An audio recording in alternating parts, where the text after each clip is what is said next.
Breaking చూస్తున్నాం. ఇవాళ మరోసారి తెలంగాణ ముఖ్యమంత్రి రేవంత్ రెడ్డి ఢిల్లీ బయలుదేరారు. కేబినెట్ విస్తరణపై అగ్రనేతలతో రేవంత్ చర్చించినట్లుగా తెలుస్తుంది. అలాగే పీసీసీ చీఫ్ గా ఎవరిని నియమించాలి అనే అంశంపై కసరత్తు చేస్తున్నారు. 2 రోజుల్లో కొత్త మంత్రుల అంశంపై ప్రకటన వచ్చే అవకాశం ఉన్నట్లు సమాచారం. పలు శాఖల్లో మార్పులు చేర్పులు చేసే అవకాశం ఉన్నట్లు తెలుస్తుంది.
ఇవాళ మరోసారి తెలంగాణ ముఖ్యమంత్రి రేవంత్ రెడ్డి ఢిల్లీ బయలుదేరారు. కేబినెట్ విస్తరణపై అగ్రనేతలతో రేవంత్ చర్చించినట్లుగా సమాచారం.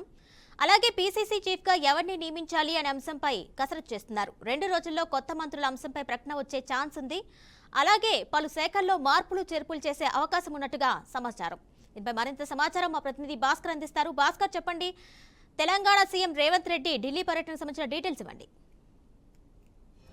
తెలంగాణ సంబంధించిన కేబినెట్ విస్తరణ దరిదాపుగా ఫైనల్ అయితే తెలిసింది. ఈ నేపథ్యంలో రేపు లేదా ఎల్లుండి పూర్తి స్థాయిలో 18 మంది మంత్రులతో పాటు కేబినెట్ పూర్తయ్యే అవకాశం కనిపిస్తుంది.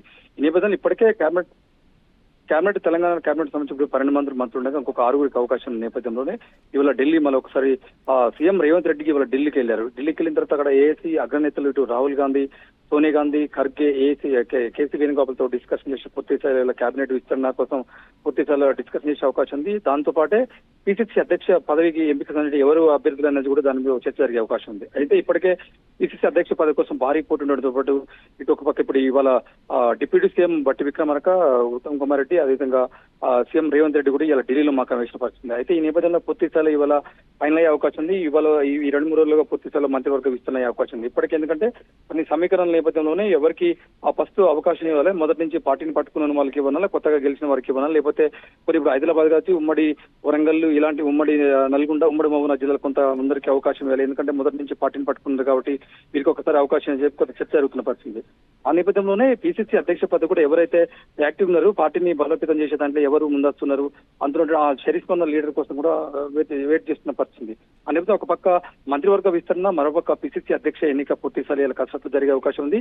ఆ నేపథ్యంలో ఇవాళ రాత్రి లేదా రేపు మార్నింగ్ వరకు ఫైనల్ అయ్యే అవకాశం ఉంది. దానిలో భాగంగానే ఇవాళ పెద్ద మొత్తంలో చర్చ జరుగుతున్న పరిస్థితి. అదేవిధంగా ఇప్పటికే సీఎం రేవంత్ రెడ్డి పాలన పరిగెత్తిచ్చే అవకాశం ఎదుర్కొందో 6 గ్యారంటీలు అమలు చేసే విధంగా ఇలా రాష్ట్ర ప్రభుత్వం ముందుకెళ్తున్న పరిస్థితి. ఆ నేపథ్యంలోనే నిన్న సీఎం రేవంత్ రెడ్డి మాట్లాడుతూ కలెక్టర్లు జిల్లాకే పరిమితం కాదు, పూర్తి స్థాయిలో అన్ని మండలంలో తిరగాలి, మొత్తం ఫీల్డ్ వర్క్ చేయాలి. అట్లయితే మనం అనుకున్న లక్ష్యాలను చేరుతాం. మన ప్రభుత్వం అయితే ఎలాంటి నిర్దేశం పెట్టుకున్నా దాన్ని చేరే అవకాశం ఉందని చెప్పడం జరుగుతుంది.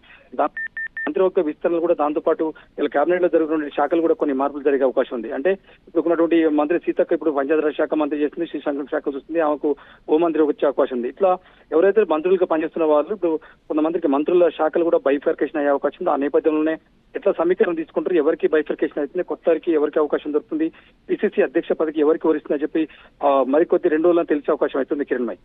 అయితే భాస్కర్, ఆల్రెడీ కాంగ్రెస్ లో చాలా మంది సీనియర్లు పార్టీని నమ్ముకొని ఉన్నారు. వాళ్ళకి మంత్రివర్గంలోనూ అలాగే పీసీసీ నియామకంలోనూ ప్రాధాన్యత ఇచ్చే అవకాశం ఉంటుందా? ఎందుకంటే మీరు అన్నట్టు మొదటి నుంచి 10 ఏళ్ళు అధికారంలో ఉన్నటువంటి టీఆర్ఎస్ పార్టీ అధికారం ఉన్న 10 ఏళ్ళు కూడా కాంగ్రెస్ పార్టీ ప్రతిపక్షంలో ఉంది. ప్రతిపక్షాలు కూడా పూర్తి స్థాయిలో ఎక్కడ కూడా డిఫెన్స్ అవ్వడం నేపథ్యంలో అయినా కూడా వాళ్ళు ఎంత ఇబ్బందులు కూడా కాంగ్రెస్ పార్టీని పట్టుకున్న పరిస్థితి. ఒకసారి తెలంగాణ వచ్చినాక మొదటిసారి కాంగ్రెస్ పార్టీ అధికారంలోకి రావడంతో ఇలా కాంగ్రెస్ నేతలంతా కూడా ఇవాళ గెలిచిన వారు కావచ్చు, గెలవకుండా ఎమ్మెల్సీ కోసం వెయిట్ చేసే అవకాశం ఉన్న నేపథ్యంలో వాళ్ళు కూడా ఇవాళ పదవుల కోసం వెయిట్ చేస్తున్న పరిస్థితి. నిజంగా ఆ దిశగా ఇలా రేవంత్ రెడ్డి వాళ్ళ ప్రాదేశికంగా తీసుకుంటారా, లేకపోతే పార్టీ పీఆర్టీని తీసుకుంటారా, ఏఐసీ అగ్రనేతలు వీళ్ళు ఎవరైతే సూచిస్తారో వాళ్ళ పేరునే ఫైనల్ చేసే అవకాశం ఉందని మనం కొద్ది రోజుల్లో తెలిసే అవకాశం ఉంది. ఎందుకంటే ఇప్పటికే ఇప్పుడు దానికి పీసీసీ అధ్యక్ష పదవి కోసం పెద్ద మొత్తంలో చర్చ జరుగుతున్న పరిస్థితి. చాలా మంది పోటీ పడుతున్న అవకాశం కూడా. ఎందుకంటే ఇప్పుడు నల్గొండ జిల్లాకు సంబంధించి మంత్రివర్గానికి సంబంధించి మన నల్గొండ చూసుకుంటే ఆయన కోమటిరెడ్డి రాజగోపాల్ రెడ్డి కూడా అడుగుతున్న పరిస్థితి. అదేవిధంగా మన ఆ రెడ్డి నాయక్ సంబంధించి మన ఇది ఉన్నటువంటి మన దేవరకొండ ఎమ్మెల్యే కూడా ఆయన కూడా అడుగుతున్న పరిస్థితి. అయితే అదేవిధంగా చూసుకుంటే ఇతర జిల్లాలు కూడా మహబూబ్నగర్ సంబంధించి ఎమ్మెల్యేలు అడుగుతున్న పరిస్థితి. ఆ మహబూబ్నగర్ నుంచి తెలిసినటువంటి శ్రీశైలం కూడా ఇప్పటికే అనేక సందర్భాల్లో సీఎం రేవంత్ రెడ్డి ఆ ముదిరాజ్ సామాజిక వర్గానికి మంత్రి పదవి ఇస్తాడని చెప్పడం జరిగింది. ఆయన కూడా పోటీలో ఉన్న పరిస్థితి. ఇట్లా చూసుకుంటూ పోతే చాలా మంది పోటీలో ఉన్న పరిస్థితి. నిజంగానే వారికి వస్తుందా, పార్టీని పట్టుకుని నుంచి మొదటి నుంచి ఉన్నారు వస్తుందని చెప్పి మనకు కొద్దిగా తెలిసే అవకాశం అవుతుంది Kiran. Right Bhaskar, thank you.